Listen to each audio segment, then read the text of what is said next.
असा साबुदाणा कोण करतं बरं? आता कसा केला मी ते पुढे सांगतेच. त्या अगोदर यांना उपवासाची मी इथं 2 भाकरी टाकली आणि रश्श्यातली पातळ अशी बटाट्याची भाजी केली. कोरड्याने त्यांना काही होत नाही म्हणून पातळ रश्श्याची भाजी केली. आणि आज नवरात्रीचा शेवटचा दिवस आणि शेवटचा दिवस असल्यामुळं कलर आहे गुलाबी. आता गुलाबी कलरची मी इथं साडी घातली आणि शेवटची माळ आपली आहे तरवटाची. सगळ्या माळींमध्ये महत्त्वाची माळ म्हणजे नागिलीच्या पानाची, लवंगाची आणि तरवटाची.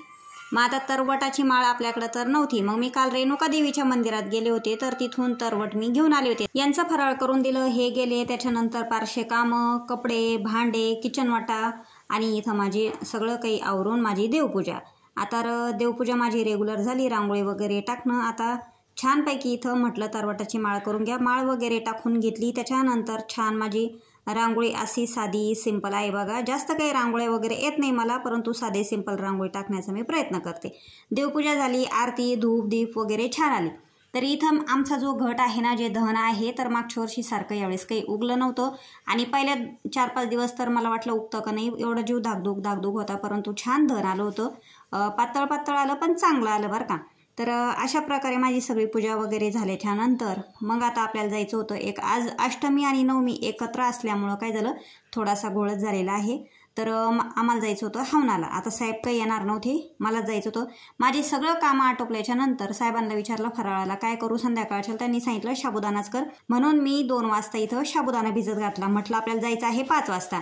5 वाजता जायचं असल्यामुळं साबुदाणा आपण परतून जाऊ. म्हणून तोपर्यंत काय केलं, आता जिथं मला जायचं आहे तिथं 3.5 शक्तिपीठाचं देवीचं मंदिर आहे. तर मी इथं 4 पीस आणि ओटीचं सगळं साहित्य 4-4 घेतलं आणि छान आपल्याकडे स्टिकचे जे पॅक आहेच तर त्याच्यात मी असं व्यवस्थित भरून घेतलं. आणि त्याच्यानंतर जे आपल्याला देवीचा जोगवा वगैरे भरायचा असतो, परडी भरायची असती, तर ते पण साहित्य घेतलं. पीठ, तेल, मीठ, मिरच्या हे सगळं घेतलं. आणि त्याच्यानंतर मी माझी स्वतःची तयारी केली.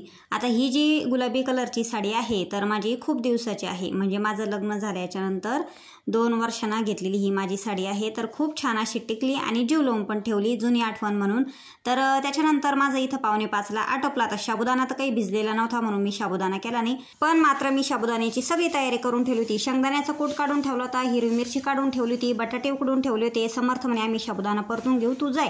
आता भिजलेलाच नव्हता तर कसा परतून ठेवायचा, हो की नाही, आणि चांगला पण नाही लागणार. म्हणून मी साहेबांच्या भरोशावर आज साबुदाणा ठेवून गेले होते. त्याच्यानंतर आम्ही तिथं पोहोचलो. आता किती छान मंदिर आहे बघा. तर आम्ही गेल्याबरोबर भरपूर म्हणजे जे जेंट्स लेडीज सांगितलेले होते ते अर्धे झाले होते, अर्धे बाकी होते. त्याचं दर्शन वगैरे घेऊन ते थांबलेले होते. आम्ही घरून 4:45ला निघलो तर 5:15ला तिथं पोहोचलो. त्याच्यानंतर असं छानपैकी दर्शन वगैरे घेतलं आणि खूपच छान मूर्त्या दिसत होत्या. खूप तेज होतं म्हणून म्हटलं चला तुमच्यासोबत पण शेअर करू. दत्त महाराज आणि आपली जे देवी आहे 3.5 शक्तिपीठ ते देवी, नाथ महाराज, लिंबाची माळ घातली आज गुरुजींनी त्यांना, आणि गणपती बाप्पा पण एकदम छान दिसत आहे. तर देवांच्या चेहऱ्यावर खूप वेगळंच तेज असतं बघा नवरात्रामध्ये. तर ते दर्शन वगैरे झाल्याच्या नंतर आता मी ओटीचं साहित्य आणलेलं होतं आणि माझ्या मामी सासूबाईंनी पण आणलेलं होतं. ओटी भरणं झाली, दर्शन वगैरे झाले. आता त्याच्यानंतर हवनाला वेळ होता. म्हटलं चला अंगणामध्ये रांगोळ्या वगैरे टाकू. तर मी माझ्या मामी सासूनी आणि त्या ताईंना रांगोळी वगैरे टाकून घेतली. तोपर्यंत गुरुजींनी इकडे छान अशी तयारी करून घेतली आणि त्याच्यानंतर आम्ही सगळे हवनाला बसलो.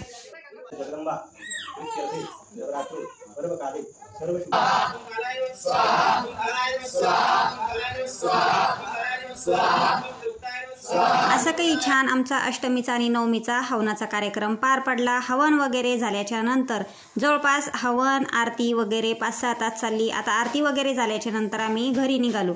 घरी यायला मला जवळपास 12:15 झाले. आता फराळ तर करायचं होती तर थोडंसं फळ वगैरे खाल्लं होतं. तर येऊन बघितलं तर आमच्या साहेबांनी सगळं असं जाळून वगैरे ठेवलं आणि जेवढ्या मी मिरच्या काढून ठेवलेल्या होत्या तेवढ्या सगळ्याच टाकून दिल्या. आता त्या सगळ्या मिरच्या टाकल्यामुळं साबुदाणा एवढा तिखट जाळ झाला आणि खाली डागून पण ठेवला. आणि विशेष म्हणजे आमच्या साहेबांनी उकडून ठेवलेले बटाटे ते पण तसेच ठेवले. फक्त एक बटाटा समर्थानं खाल्ला त्याच्यातलं. ते बटाटे तसेच राहू दिले. मिरची सगळी टाकली त्याच्यामुळं तिखट झाला साबुदाणा. एवढं बरं झालं सकाळची भाकरी आणि भाजी होती म्हणून मी रात्रीच्या 12:30ला ते खाल्लं आणि नंतर मग आराम केला. तर बघा आजचा व्हिडिओ कसा वाटला नक्कीच सांगा, लाईक करा आणि सबस्क्राईब करा. बाय.